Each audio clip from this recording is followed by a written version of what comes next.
Mohamed Alaoui, je suis expert senior en développement rural et spécialiste du secteur de l'eau.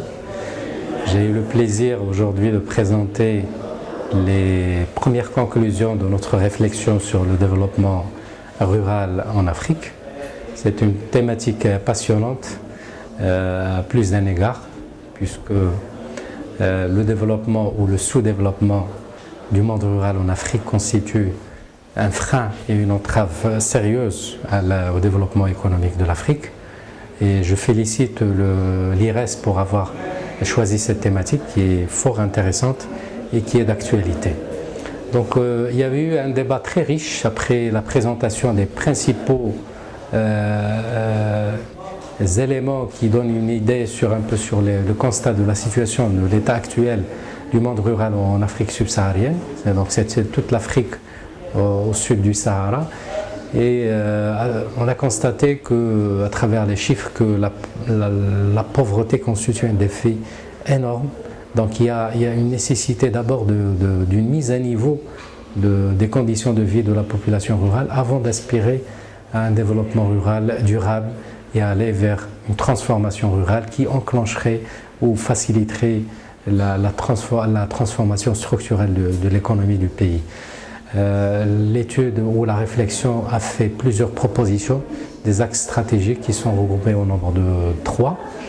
Le premier axe qui consiste à lutter contre la pauvreté extrême et améliorer les conditions du bien-être de la population, donc notamment les actions de développement humain, l'accès à l'éducation, la santé, les services socio-économiques de base en général, donc l'eau, l'assainissement, et j'en passe, les routes, etc.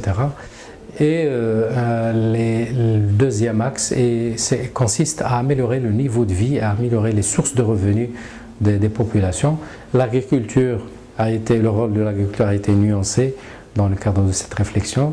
Et ce n'est pas le seul modèle qui entraînerait cette transformation rurale souhaitée, mais c'est un secteur essentiel et vital pour l'Afrique.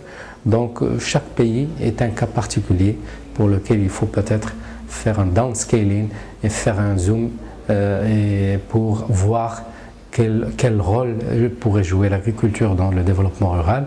Et là, on a saisi cette occasion pour lever cette confusion qui consiste à lier le développement rural au développement agricole, ce qui n'est pas le cas.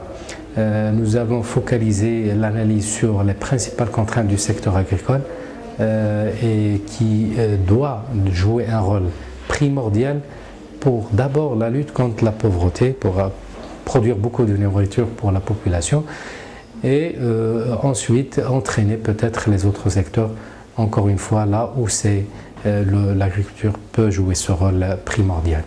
L'autre aspect dans cet axe était axé sur la diversification économique. Donc il faut diversifier les sources de revenus des populations à travers d'autres activités non agricoles qui sont citées dans le rapport. Les participants avaient suggéré de faire des benchmarks et donc des success stories pour rappeler les cas, les exemples de réussite, ce que nous allons intégrer dans le rapport prochainement. Et ça a un rapport avec la diversification économique où ça a été un bel exemple dans plusieurs régions du monde. Le troisième axe de cette réflexion, ce sont les actions d'ordre qui sont transversales, qui touchent à l'environnement, à la gouvernance, recherche et développement, amélioration ou développement des capacités. Tous ces aspects étaient regroupés dans cet axe pour attirer l'attention sur leurs nécessités avec des suggestions et des propositions qui convergent vers le fait que l'homme doit être au centre de toute politique de développement rural. Il doit être axé sur l'être humain.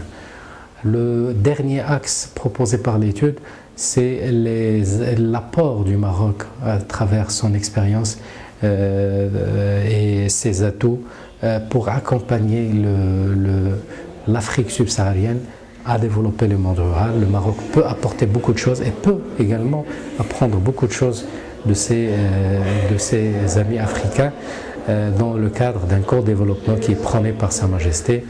Et donc nous avons cité plusieurs secteurs et plusieurs exemples qui cadrent avec les besoins et les nécessités relevées à travers le diagnostic. Nous allons améliorer encore une fois ce travail à travers les remarques pertinentes et les contributions des assistants à cet atelier, et nous espérons que cette étude serait un bel exemple, une réflexion qui aboutirait à enclencher et à amorcer le développement rural en Afrique subsaharienne.